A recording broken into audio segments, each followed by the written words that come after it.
Hello there. How are you, everyone? Welcome. I saw Amy and Evelyn and Mary. I saw your names up there when I sat down. I'm so glad you're here. Welcome to Fireside Reading, everyone. I'm Gildart Jackson, and I'm going to sit in front of the fire, and I'm going to read to you guys. And we're starting a new book today, so it's all very exciting. We're starting Siddhartha by Hermann Hesse. And I bought this book many years ago in a yard sale, strangely, with my mother when she was visiting from England. And it's sat in my bookshelf all these years, and it's one of those books that I've just never got to. So I'm very excited to get to it. Several people have mentioned it over the years. So I'm interested to see about it. It's not very long. I think it's going to be an exciting little adventure. I hope it is. And I'm so glad for your company as we embark on it. Fireside Reading began during COVID. Thank goodness we're not all locked away still. It began during COVID as a gift that I would sit in front of the fire. I'm an actor and an audiobook narrator, and I would sit in front of the fire every day and read to people in the hope that it might make their lives just a little bit easier. And I've continued doing it because I like it so much. And here we are years later, and we've read many, many books, and there are all sorts of ways that you can enjoy Fireside Reading now. There's the YouTube channel, there's live on Instagram every weekday at 5 Pacific, and there's also firesidereading.com, which has links to various books that I've done that you can buy. Most of those are books for younger audiences. But same concept, me sitting in front of a fire and reading. And so over the years, I've gotten, I'm not very good at the whole Instagram advertising bit, and I think I rely on people telling their friends to join us. So I'm very glad when people do tell their friends, and if anybody's new here today, welcome to Fireside Reading, and I hope you enjoy the tale that we're going to read. It's been an Indian week for me. I saw a beautiful film just this last week called Dear Jassi, Jassi, and an Indian film, and tragic, romantic story. And now we're going to read this book, which is called An Indian Tale. Let's jump in, shall we? Welcome to a Fireside Reading of Siddhartha by Hermann Hesse. An Indian Tale. First part, to Romain Rolland, my dear friend. The son of the Brahmin.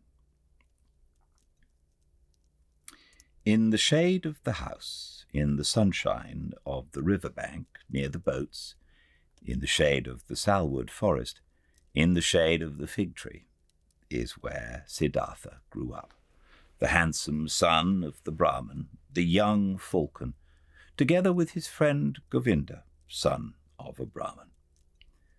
The sun tanned his light shoulders by the banks of the river when bathing, performing the sacred ablutions, the sacred offerings. In the mango grove, shade poured into his black eyes. When playing as a boy, when his mother sang, when the sacred offerings were made, when his father, the scholar, taught him, when the wise men talked. For a long time, Siddhartha had been partaking in the discussions of the wise men, practicing debate with Govinda, practicing with Govinda the art of reflection, the service of meditation.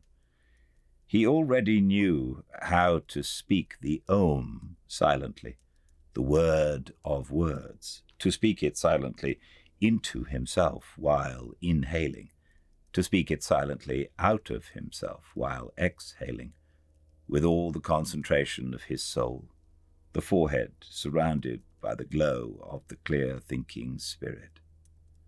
He already knew to feel Atman in the depths of his being, indestructible, one with the universe. Joy leapt in his father's heart for his son, who was quick to learn, thirsty for knowledge. He saw him growing up to become great, wise man and priest, a prince among the Brahmins. Bliss leapt in his mother's breast when she saw him walking, when she saw him sit down and get up, Siddhartha, strong, handsome, he who was walking on slender legs, greeting her with perfect respect. Love touched the hearts of the Brahmins' young daughters when Siddhartha walked through the lanes of the town with the luminous forehead, with the eye of a king, with his slim hips. But more than all the others, he was loved by Govinda, his friend, the son of a Brahmin. He loved Siddhartha's eye and sweet voice. He loved his walk and the perfect decency of his movements. He loved everything Siddhartha did and said, and what he loved most was his spirit, his transcendent, fiery thoughts, his ardent will, his high calling. Govinda knew he would not become a common Brahmin, not a lazy official in charge of offerings, not a greedy merchant with magic spells, not a vain, vacuous speaker, not a mean, deceitful priest, and also not a decent, stupid sheep in the herd of the many, no. And he, Govinda, as well, did not want to become one of those, not one of those tens of thousands of Brahmins. He wanted to follow Siddhartha, the beloved, the splendid. And in days to come, when Siddhartha would become a god, when he would join the glorious, then Govinda wanted to follow him as his friend, his companion, his servant, his spear carrier, his shadow. Siddhartha was thus loved by everyone. He was a source of joy for everybody. He was a delight for them all. But he, Siddhartha, was not a source of joy for himself. He found no delight in himself. Walking the rosy paths of the fig tree garden, sitting in the bluish shade of the grove of contemplation, washing his limbs daily in the bath of repentance, sacrificing in the dim shade of the mango forest, his gestures of perfect decency, everyone's love and joy, he still lacked all joy in his heart. Dreams and restless thoughts came into his mind, flowing from the water of the river, sparkling from the stars of the night, melting from the beams of the sun. Dreams came to him, and the restlessness of the soul, fuming from the sacrifices, breathing forth from the verses of the Rig Veda, being infused into him drop by drop from the teachings of the old Brahmins. Siddhartha had started to nurse discontent in himself. He had started to feel that the love of his father and the love of his mother, and also the love of his friend Govinda, would not bring him joy forever and ever, would not nurse him, feed him, satisfy him. He had started to suspect that his venerable father and his other teachers, that the wise Brahmins, had already revealed to him the most and best of their wisdom, that they had already filled his expecting vessel with their richness, and the vessel was not full, the spirit was not content, the soul was not calm, the heart was not satisfied. The ablutions were good, but they were water. They did not wash off the sin. They did not heal the spirit's thirst. They did not relieve the fear in his heart.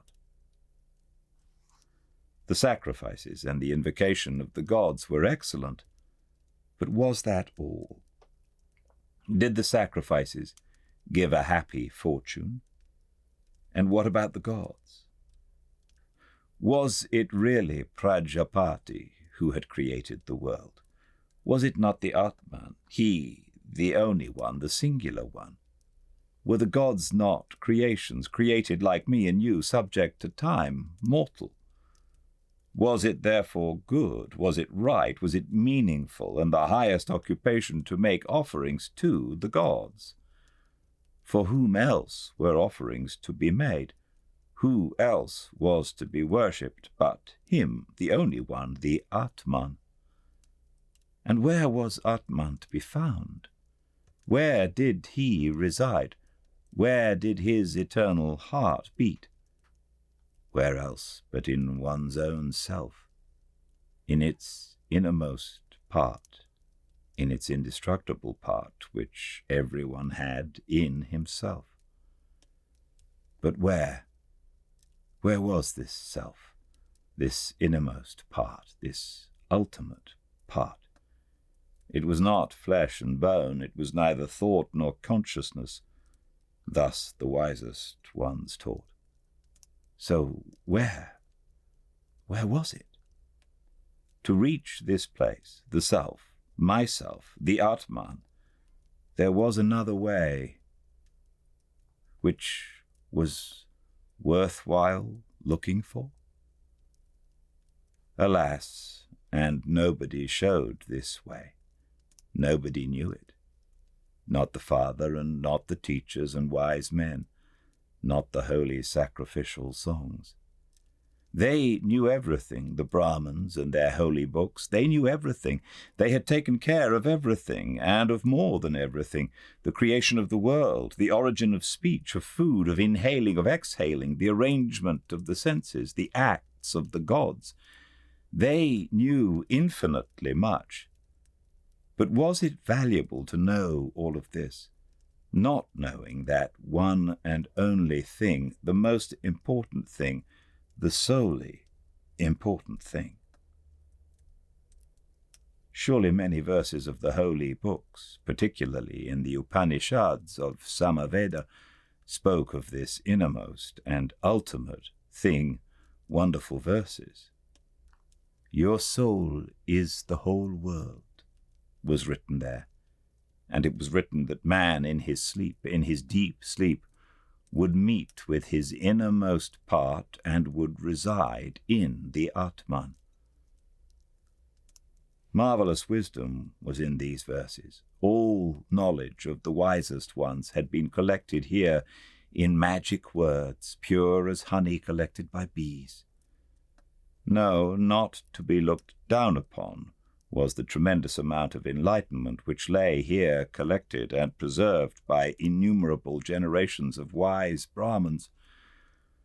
But where were the Brahmins? Where the priests? Where the wise men or penitents who had succeeded in not just knowing this deepest of all knowledge, but also to live it? Where was the knowledgeable one who wove his spell to bring his familiarity with the Atman out of the sleep, into the state of being awake, into the life, into every step of the way, into word and deed? Siddhartha knew many venerable Brahmins, chiefly his father, the pure one, the scholar, the most venerable one. His father was to be admired. Quiet and noble were his manners, pure his life, wise his words, delicate and noble thoughts lived behind its brow. But even he, who knew so much, did he live in blissfulness? Did he have peace? Was he not also just a searching man, a thirsty man? Did he not again and again have to drink from holy sources, as a thirsty man, from the offerings, from the books, from the disputes of the Brahmins? Why did he, the irreproachable one, have to wash off sins every day, strive for a cleansing every day, over and over, every day? Was not Atman in him? Did not the pristine source spring from his heart? It had to be found. the pristine source in one's own self. It had to be possessed. Everything else was searching, was a detour, was getting lost. Thus were Siddhartha's thoughts. This was his thirst. This was his suffering. Often he spoke to himself from a Chandogya Upanishad the words, "Truly the name of the Brahman is Satyam. Verily he who knows such a thing will enter the heavenly world every day." Often it seemed near the heavenly world, but never he had reached it completely. Never he had quenched the ultimate thirst. And among all the wise and wisest men he knew, and whose instructions he had received, among all of them there was no one who had reached it completely, the heavenly world, who had quenched it completely, the eternal thirst. "Govinda," Siddhartha spoke to his friend. "Govinda, my dear, come with me under the banyan tree. Let's practice meditation." They went to the banyan tree. They sat down, Siddhartha right here, Govinda 20 paces away.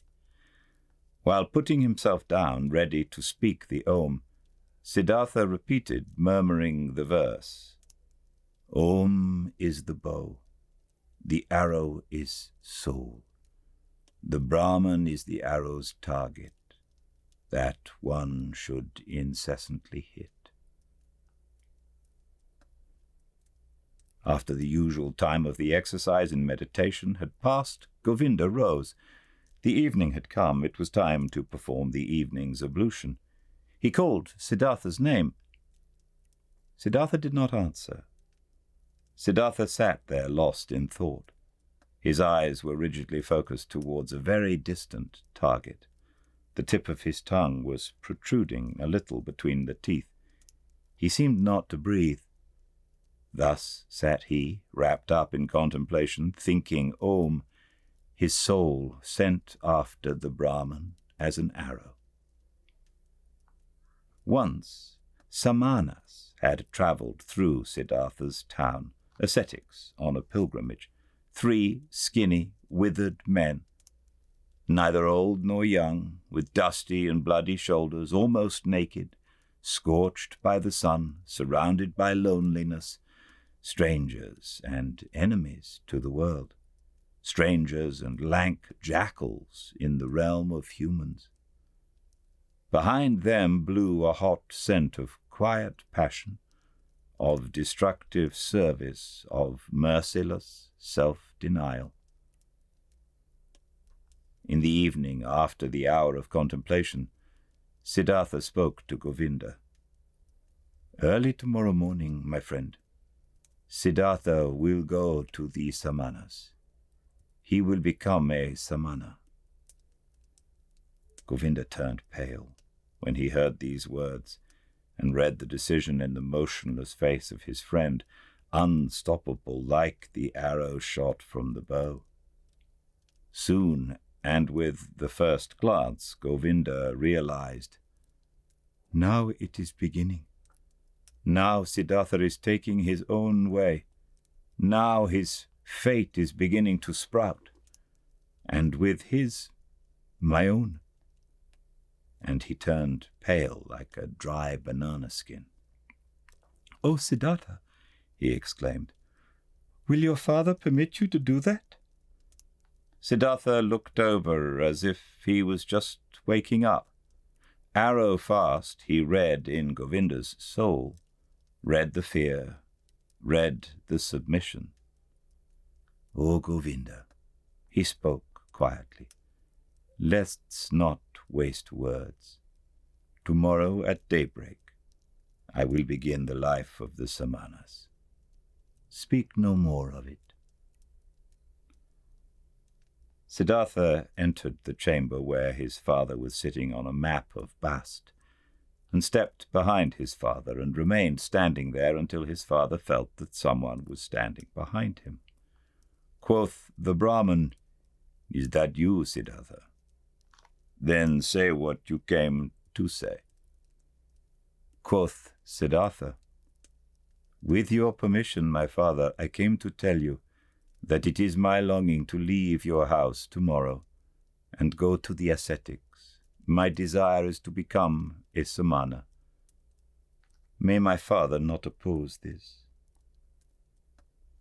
The Brahmin fell silent, and remained silent for so long that the stars in the small window wandered and changed their relative positions ere the silence was broken.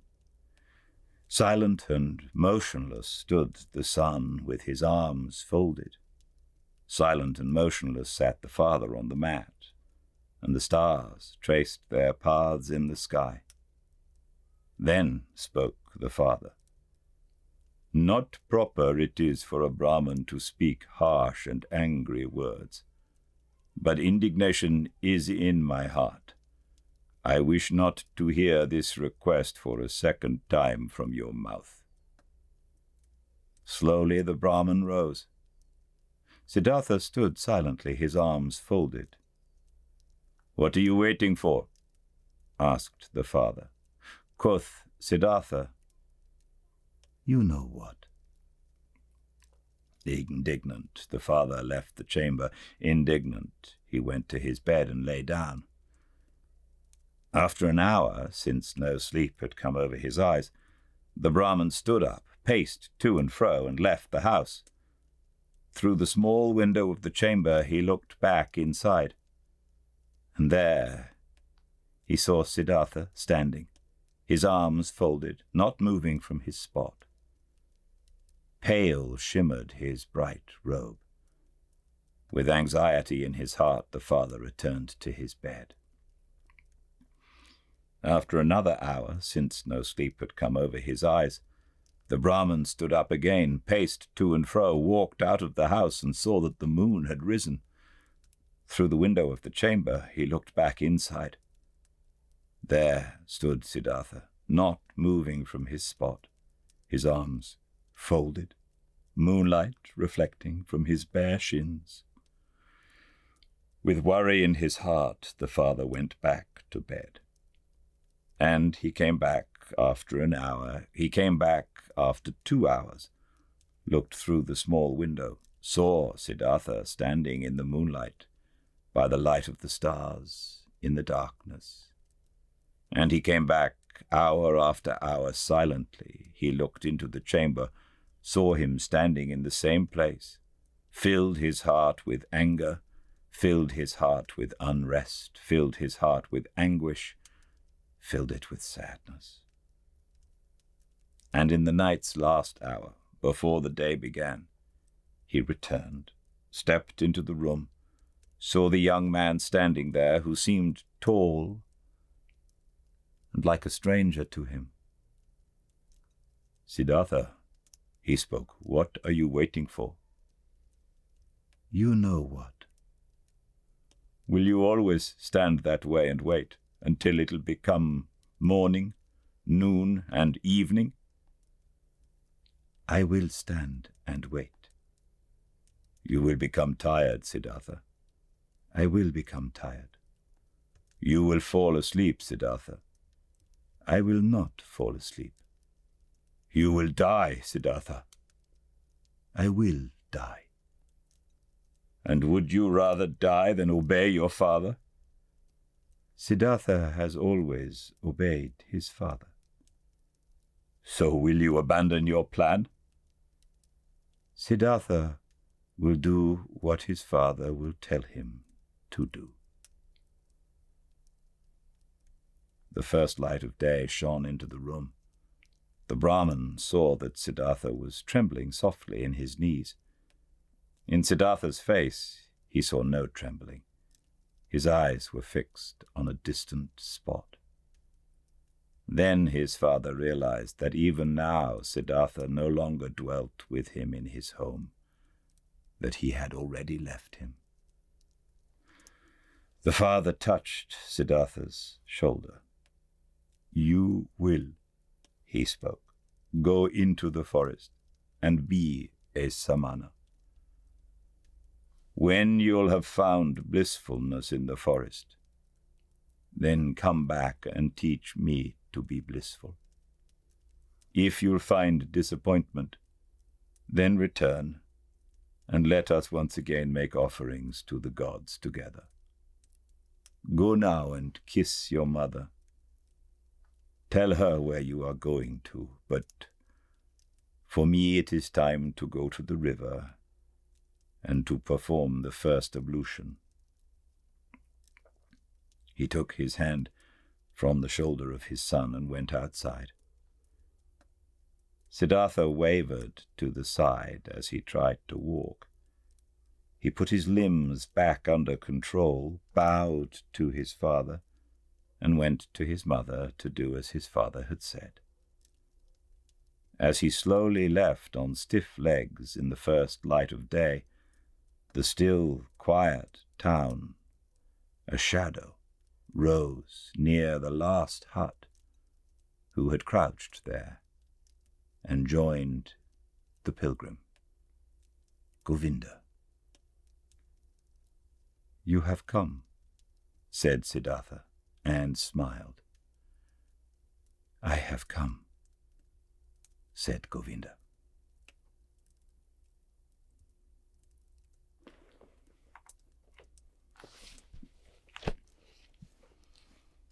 Thank you all so much for joining me. I do hope we're going to enjoy this book. I certainly am enjoying it already. We'll be reading Monday through Friday at 5 Pacific at Fireside Reading on Instagram. I don't have any interferences with that schedule at the moment. If things change, and they frequently do, I'll let you know. But I will see you all, I hope, tomorrow at 5 Pacific at Fireside Reading on Instagram. And until then, everyone do stay very, very well indeed. Goodbye.